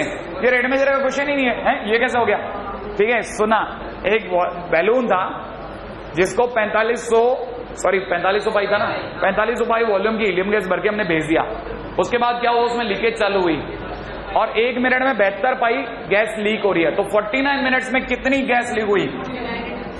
49 मिनट्स में जो गैस लीक हुई है ना, वो क्या था? वो सोचो आप। दैट इज 49 इंटू 72 पाई, है ना भाई? ये कितना है? 3528 3528 3528 पाई ये बता रहे इतनी गैस लीक हो गई। अच्छा, इतनी गैस लीक होने के बाद में जो रिमेनिंग गैस है वो क्या रही? रिमेनिंग गैस जो रही वो रह गई 4500 माइनस में 3528 पाई, है ना भाई। इसका मतलब 972 पाई गैस अभी भी बची हुई है ना भाई। जिस मोमेंट पे हम लोग बात कर रहे हैं उस समय ये सिकुड़ के इतना सा रह गया और इसके बाद में इतनी गैस बची हुई है, और ये किसके इक्विवेलेंट है? 4/3 पाई आर क्यूब के इक्विवेलेंट है। क्या कहते हो आप? इसका मतलब मुझे अगर आर निकालना है तो मैं आर निकाल लूंगा। इसमें काहे का dr/dt कुछ हुआ ही नहीं यूज, नहीं है कहानी पकड़ में। तो आप ऐसे कहते हैं लोगों को ये पता चल रहा है कुछ कांटा कूटा हो सकता है कि? एक सेकेंड। तो आर क्यूब पाई से तो पाई उड़ा ही देता हूं, ठीक है। आर क्यूब इक्वल टू में हो गया 972 इंटू 3 डिवाइड बाई 4। अब ये 4 से गया 1 2 बार और बच्चा कितना? 17, 4 बार बचा 12, 3 243। तो 243 का मतलब आर इक्वल टू 9 हो गया साहब। क्या कहते हो आप? हाँ भाई। अब आप में से किसी को अगर मैं कहूं मुझे dr/dt दो तो आप दे सकते हो कि नहीं? इस मोमेंट पे dr/dt देना संभव है क्या? सोच लो। अरे हाँ या ना? आगे dv/dt पढ़ी है, हाँ या ना? तो लिख लेते हैं ये बात भी, आओ कर लोगे? लिख लो, फटाफट से लिख लो। If dr/dt needed, if dr/dt asked, है ना भाई। मैंने थोड़ा टाइम ले लिया आपका, लेकिन मेरे को पता था पहला क्वेश्चन आपसे बन जाए तो अच्छा लगेगा मुझे। इस इक्वल टू में 4 पाई आर स्क्वायर इंटू में कितना? dr/dt। dv/dt कितना दे रखा है? 72, 4 की जगह 4 पाई, 72 पाई की जगह 72 पाई, और यहाँ कितना हो जाएगा? आर स्क्वायर की जगह 81 इंटू में कितना? dr/dt। आपका dr/dt अगर आपको निकालना तो फाइंड आउट कर लेना, हो जाएगा। अगले क्वेश्चन में आ जाओ। थोड़ा सा जो टाइम जो मैंने ज्यादा ले लिया उसका आप हिसाब किताब चुका दो। आ जाओ फटाफट, आओ फटाफट।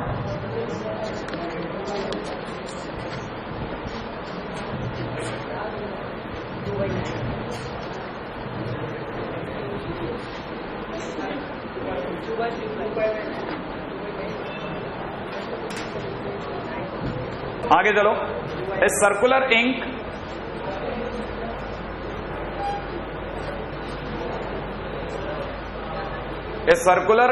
blot BLOT blot धब्बा।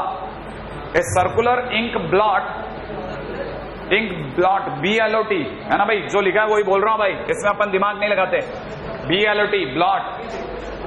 हाँ, पिछली बार भी वो बैड ही था, अपने बैंक लिख डाला, शीट में बैड ही है वो। हाँ मैं लिखेगा, अब तो दिमाग नहीं लगाना। A circular ink blot, IN के इंक स्याही का धब्बा। A circular ink blot grows, a circular ink blot grows at the rate of 2 centimeter cube per second. At the rate of 2 centimeter cube per second. Find the rate. एक second, ये circular blot जो 2 centimetre cube नहीं है, 2 centimetre square पर second. 2 centimetre square पर second. कितने लोगों को पता लगा ये क्या दिया है? एरिया। हमें से किसी को याद है जैसे ही इंक गिरती है वो फैलती आती है, तो क्या बढ़ेगा उसका? एरिया बढ़ेगा, माने dA/dt। ये dA/dt दे रखा है, सही है। कितने लोगों को पता है सर्कुलर इंक है, इसका मतलब A equal to pi are square, इसका मतलब dA/dt equal to 2 pi are dr/dt। अब सुनो, आगे सुनो, ठीक है। Find the rate at which radius is increasing, find the rate at which radius is increasing after 2-6/11 second. After 2 dash, वहां पे लिख दिया 2-6/11 सेकेंड। 6/11 सेकेंड। हाँ भाई साहब आ जाओ। क्या पूछा क्वेश्चन वाले ने? रेडियस के बढ़ने की रेट पूछी है। इसका मतलब पूछने वाले ने क्या पूछा? dr/dt इस सेकंड के बाद किस स्पीड से उसकी रेडियस बढ़ रही होगी। हाँ भाई, एक सेकंड धीरे धीरे मैं आपसे हर बात निकलवा लूंगा, चिंता मत करो, इसमें टाइम नहीं खराब करेंगे। क्वेश्चन वाले ने हमारे को क्या क्या दे रखा है? एक तो dA/dt दे रखा है, ये तो पता ही होगा। dA/dt इसका कितना दे रखा है? 2 सेंटीमीटर स्क्वायर पर सेकेंड। अच्छा एक बात बताओ, 1 सेकंड में कितना बढ़ता है भाई साहब? 1 सेकंड में कितना बढ़ता है? 2 सेंटीमीटर स्क्वायर बढ़ता है। ये तो पक्का हो गया। आप में से कितने लोगों को पता है? ये हो गया 22, 22 और 6 28, 28 11 सेकंड में कितना बढ़ जाएगा साहब? बोलना पड़ेगा आपको।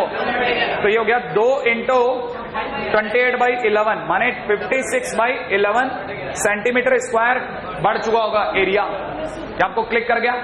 ये आपकी पहली चीज है जो आपको समझ में आनी चाहिए। अब आ जाओ दूसरे पॉइंट पे। अगर ये है तो ये सेंटीमीटर स्क्वायर है। अच्छा, अब मुझे चाहिए, मैं आपके सामने धीरे धीरे रेडियस पे बात करते हैं। अब रेडियस कैसे निकालें? इस मोमेंट पे रेडियस क्या हो रही होगी? क्या रेडियस दी है क्या? नहीं। तो मैं क्या करूं बोलो? 56/11 इजिकल टू में पाई आर स्क्वायर कर दूं। तो इसका अंदर आर स्क्वायर इजिकल टू में कितना हो गया? 56/11 इंटू 22/7। क्या बात पकड़ पाए कि नहीं पकड़ पाए? ये एक सेकंड कुछ काटा कुटा है। कितने लोगों को लगता है ये 56 का मतलब होता है 8 इंटू 7 का स्क्वायर, 8 इंटू 7 का स्क्वायर डिवाइड बाई नीचे देखना, नीचे 11 का स्क्वायर और 2 से 8 कटा बचा रह गया 4। तो आर की वैल्यू आ गई है 2 इंटू 7 डिवाइड बाई 11। नहीं आई पकड़ में बात? तो आपके हिसाब से आंसर हो गया 14/11 सेंटीमीटर। आर भी आ गया। अब आपको चाहिए तीसरा पॉइंट क्या है? DA/dt इजकल टू कितना होगा? 2 पाई आर इंटू में dr/dt। अब DA/dt की वैल्यू निकालो। DA/dt तो हमारे को निकाल के देना है, शायद नहीं दे रखा है, 2 इंटू में 2 पाई आर की वैल्यू हमने अभी निकाली 14/11 इंटू में dr/dt की वैल्यू कितनी है? आइला dr/dt तो निकालना है। ओके, क्या आप निकाल लोगे क्या? इतना सिंपल है क्वेश्चन। हो जाएगा? नहीं होगा? हो जाएगा? आ जाओ बस। अब लास्ट आखिरी 5 मिनट, अगला चैप्टर खत्म।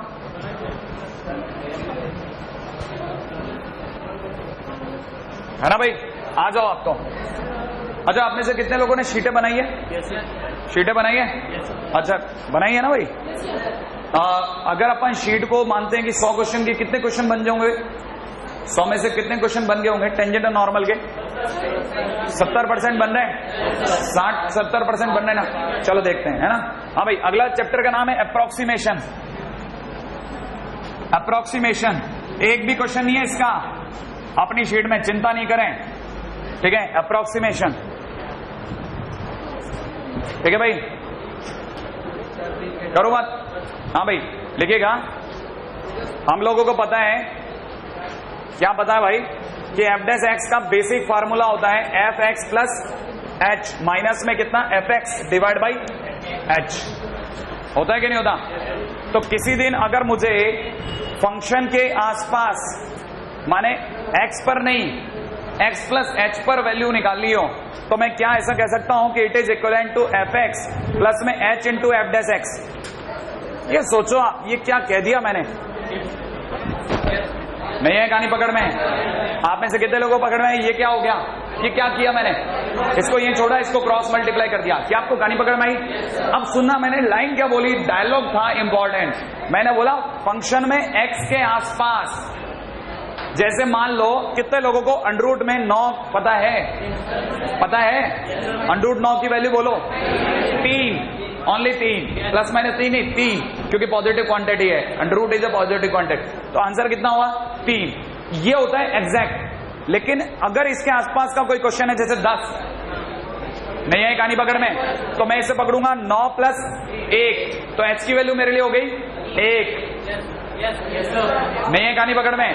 तो जैसे मेरे से किसी ने कहा find the value of under root 10, तो मेरे लिए क्वेश्चन हो जाएगा अंडररूट 9 प्लस 1। नहीं है कहानी? Under root 9 plus 1। तो मेरे लिए फंक्शन उस समय पे क्या एस्टेब्लिश करूंगा? मैं फंक्शन को एस्टेब्लिश करूंगा अंडररूट x। नहीं आया? और फिर मैं क्या करूंगा? f' पूछूंगा। आप जैसे किसी से f' बोलो, जल्दी बोलने वाले हो, 1/2√x बोलोगे कि नहीं बोलोगे? अब सुना, मेरे को अगर अंडररूट 10 निकालना है, तो अंडररूट 10 इज इक्वल टू में fx माने अंडररूट 9, सोचना, और h की जगह पे प्लस की जगह प्लस, h की वैल्यू 1 इंटू में f' माने 1/2√x एक्स की जगह पे वापस कितना 9 नहीं आया, तो मेरे लिए आंसर कितना हो जाएगा √9 माने 3 + 1/6। लो ये मेरा आंसर हो गया। तो जिस दिन भी आप इसकी वैल्यू निकालोगे √10 की, वो एग्जैक्टली इतनी निकल जाएगी। कितना सिंपल है, नहीं है अभी भी कहानी पकड़ में। अच्छा चलो, आप में से कितने लोगों को पता है 27 की पावर 1/3 कितना होता है? 3 होता है कि नहीं होता? अब मैं 27 की पावर 1/3 की जगह पे कल को आपसे 28 की पावर 1/3 पूछूं तो आप में से कितने लोग समझ जाएंगे fx क्या मानना है? जल्दी बोलो। अरे x की पावर 1/3, फिर आप क्या निकालोगे खटाखट से? f' x कितना बोलना पड़ेगा? 1/3 इंटू में x की पावर कितना -2/3, हाँ या ना? अच्छा अब जल्दी सोचो, आपसे पूछने वाले ने जैसे कल को ये पूछ लिया 28 की पावर 1/3, सही है ना भाई? तो आप बोलोगे उसे कितना फंक्शन के अंदर fx में कितना 27 की पावर 1/3 प्लस h की वैल्यू कितनी? h की वैल्यू 1 नहीं आया अभी भी, और इंटू के अंदर f' माने कितना 1/3 इंटू में x की पावर 2/3, x की पावर -2/3, x की जगह क्या पुट करूं 27 नहीं आया, x की जगह 27। अब जल्दी दोबारा दिमाग लगाओ, 27 की पावर -2/3, इसका मतलब 1/27 9, 1/9 1/9 इंटू 1/3 1/27, तो आंसर हो जाएगा कितना? इसका वैल्यू कितना है मैं भूल गया, 3 + 1/27, ये मेरा आंसर हो जाएगा। नहीं आ रहा? कितना सिंपल है, अप्रोक्सीमेट वैल्यू हो जाएगी। अप्रोक्सीमेशन के लिए हम लोग क्या करेंगे, इसके आंसर को कभी भी एग्जैक्ट नहीं बोलेंगे, अप्रोक्सीमेट आंसर बोल देंगे हर बार। तो answer is approximate. Low feel भी आ जाएगी कि लो अप्रोक्सीमेट आंसर निकाला था। आ गया? कितना सिंपल है, आप सोचो क्या मतलब क्या बकवास चीज है, आप सोचो। हर बार क्या सोचना है, उसके बेसिक फंक्शन जैसा कोई फंक्शन, और 2-3 क्वेश्चन करके जाना, पक्का आ जाएगा। अगर आना होगा तो इन्हीं में से कुछ आ जाएगा, राइट है? बस एक क्वेश्चन और करके इसमें जरा 1 लाइन का क्वेश्चन है, बस मात्र 1 लाइन का, आ जाओ पैकअप कर देते हैं, ये चैप्टर भी हो जाएगा। रेडी? हालांकि पता है आपको, यकीन नहीं होगा, मेरे को कौन सा क्वेश्चन कराना था पता है आपको? मुझे क्वेश्चन कराना था, ये मेरा प्रोटोकॉल क्वेश्चन था 35.9, मेरे को तो याद ही नहीं आया क्वेश्चन क्या था।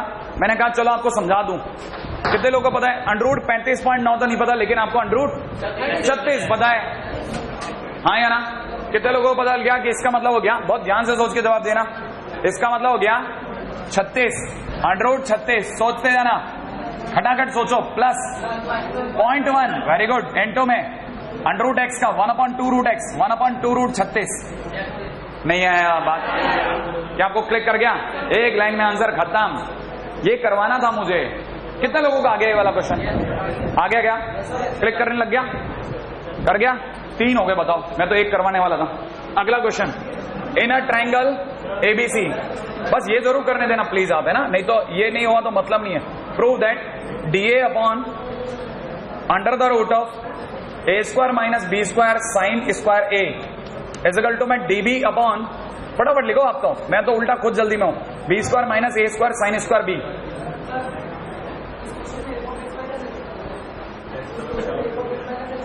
एफ ऑफ, हाँ x - h होगा तो यहाँ पे माइनस होगा, सही बात कह रहे हैं, क्या पॉइंट पकड़ता है। हाँ भाई अगले बात हो आप तो, पॉइंट है यार, कुछ गलत थोड़ी ना, कम कर रहा है तो बढ़ाएंगे, वो माइनस करेंगे ना अपन। अरे 36 से कम हो रहा है ना, माइनस करेंगे, खत्म बात। अगला आ जाओ जल्दी बता दो जल्दी। हाँ भाई कर दूं, वो क्वेश्चन भी खत्म। इसका अप्रोक्सीमेशन से कोई लेना देना नहीं है, इसका अप्रोक्सीमेशन से कोई लेना देना नहीं है। सुना, ये प्रूविंग का क्वेश्चन है, बचपन से सबको पता है यही होता है। क्या करना है, सुना, ट्रायंगल है, ट्रायंगल में A है, B है, C है। A के सामने वाली साइड का नाम स्मॉल a है ना, B के सामने वाली साइड का नाम स्मॉल b है, और इसके सामने वाले का नाम स्मॉल c है। कहानी में A और B के बारे में बात हो रही है, तो आप में से कितने लोगों को पता है साइन रूल करके कोई चीज होती है? तो साइन रूल का मतलब होता है, किसी को याद है? A अपॉन, बहुत ही खूबसूरत बात, A upon sine A is equal to B upon sine B। Sure है क्या भाई ये वाली बात? हाँ या ना? तो कितने लोगों को लगता है कि इसका मतलब है A sine B is equal to में B साइन A? अरे अरे अरे अरे, ये पता चला क्या आपको? ये बात तो समझ में आ गई। अब कर दो डिफरेंशिएट। कितने लोग मेरे को मदद करके डिफरेंशिएट करेंगे? A अपने आप में साइड है, इसकी लंबाई नहीं बढ़ेगी, लेकिन एंगल बढ़ सकता है। अच्छा बताओ साइन बी का कॉस बी और फिर बी का डीबी, नहीं है ये बात पकड़ में। अच्छा चलो बताओ इसका differentiation B cos A into d A. तो आप में से कितने लोगों को लगता है कि इसका मतलब हो गया d a divide by a cos b is equal to में d b divide by b cos a. अरे बोल नहीं रहे यार आप। अब मैं आपसे अगला दाम सीखता हूं, चलो मेरे को बताओ क्या आप ये मानने को तैयार हैं? एक मिनट बस, मुश्किल से 10 सेकंड के लिए आपकी नजर चाहिए। 10 सेकंड आपने लेफ्ट किया, मैं क्वेश्चन खत्म कर दूंगा। बी कॉस ए को मैं जानबूझ के लिख रहा हूं b square minus b square sine square a, b square minus b square sine square a. सोचो आप सही है गलत? B square common, 1 minus sine square minus cos square a का मतलब अंडर रूट बाहर आया तो बी कॉस ए। अच्छा जल्दी बताओ उधर क्या लिखूं? डी ए अपॉन, बोलो बोलो जल्दी, अंडर रूट में A square minus A square sine square B. अच्छा लेकिन मैंने कहा ना 10वां सेकंड दौड़ रहा है। बी डीबी अपॉन में बी स्क्वायर की जगह बी स्क्वायर। अब में से किसी को याद है बी साइन है, बी साइन ए की जगह में ए साइन बी डाल सकता हूं, तो मैंने यहां लिख दिया B square minus A square sine square B is equal to में डी ए अपॉन में, बस आप कॉपी करना चालू कर दो, under the root of A square minus में A square sine square B की जगह बी स्क्वायर साइन स्क्वायर ए।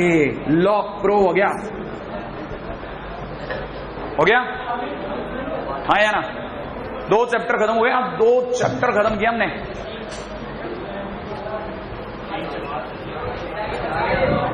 ठीक है, अब हम कल से एक और नया चैप्टर चालू करेंगे जो मात्र 2 दिनों का है लेकिन जबरदस्त काम का है। उसका नाम है मोनोटोनिसिटी और उसके सबके बाप के नाम पे आने वाला है सबसे बड़ा हीरो, उसका नाम है Rolle's and Lagrange. Mean value theorem का तो कोई तोड़ ही नहीं है, उसके क्वेश्चन में तो आप वाकई में झुक जाओगे।